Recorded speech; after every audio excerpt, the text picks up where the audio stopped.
flash few pictures and some data. Well, this is my first presentation, and I'm not going to speak about this issue, although this would be a fascinating story, because Canada has a lot of similarities with Russia, except that Canada is prosperous and democratic and Russia is not, but geographically and so on.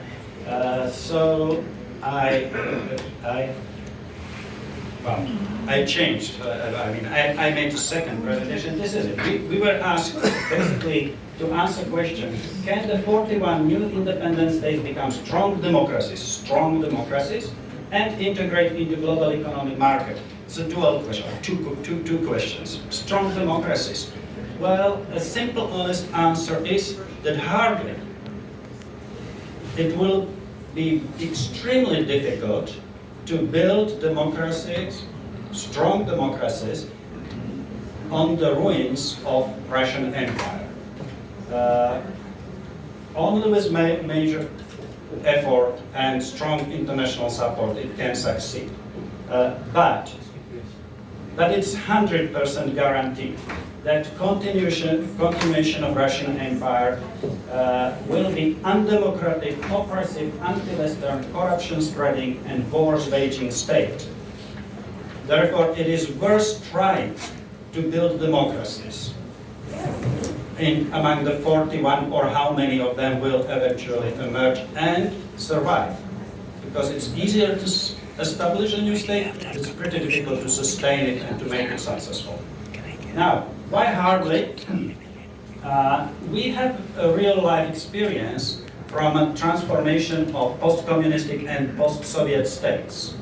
And the results are very wide, but very different in different countries. Let's look at global freedom status as one possibility how we can measure strength of democracies. Here we focus on post-communistic, post-Soviet zone, and we see that there are the yellow are partially free, the green are free, and purple are not free countries. So out of the 15 post-Soviet states, only 3 are free, and it's 3 Baltic states. Then there are 4 partially free, which includes Ukraine, Moldova, Georgia, and Armenia. And the remaining 8, including Russia, Central Asian republics, and Azerbaijan, ended up as non-free. And we don't need to explain why Russia is not free and not democratic, and really an example of failure. Why did some succeed and the others did not? The answer is quite complex, but there are historical reasons, historical tradition, geography matters, closeness to Western democracies, and the European Union and also American policies supporting development of liberal democracies did exist in 1990s, when the European and post-Soviet states were transforming themselves to democracy and market economies. And it is quite likely that none of this will be available to the most of post-Russian states. When we look at the economic performance, as the integration into global economy was another question. We again have a quite range of results from very poor countries like Tajikistan, Kyrgyzstan, with around $1,500 per capita GDP nominal.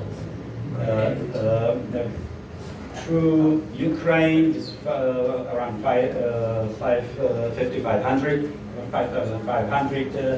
USD, Russia 15,000, and then we have Poland 23,000, and the highest numbers are Estonia and Czech 31,000. So between 1,300 and 31,000 is the range, the results of political transformation of post-communistic and post-Soviet states.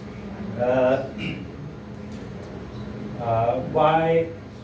Well, again, why those results are such is for broad debate, and unfortunately there is no time for that. But for instance, Russia or Kazakhstan could be very rich countries given their natural resources. But they are not. They are not because of, and I will mention one factor, there are many of them.